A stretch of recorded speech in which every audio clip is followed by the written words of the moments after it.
Assalomu alaykum. Ushbu loyiha O'zsanoat qurilish bank hamkorligida Qashqadaryo viloyati Kasb tumani Jizza mahallasi 2604 sonli konturda amalga oshirilmoqda. Bu yerda pomidor ekilgan. Maydon hajmi 10 gektar. Bu yerdagi ekinlar zamonaviy usullar bilan parvarishlanmoqda. Hozirda ekinlar hosil solgan holatida. Ekinlarni yetishtirish 90 kun davom etadi.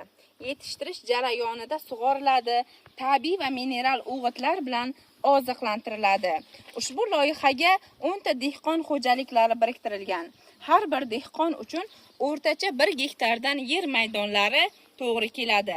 Loyihani samarali amalga oshirish uchun lider tadbirkor Kobber MCJ ishlab chiqarish kooperativi biriktirilgan. Ushbu loyiha bo'yicha har bir gektardan 30 tonna, jami 300 tonna hosil olish rejalashtirilgan.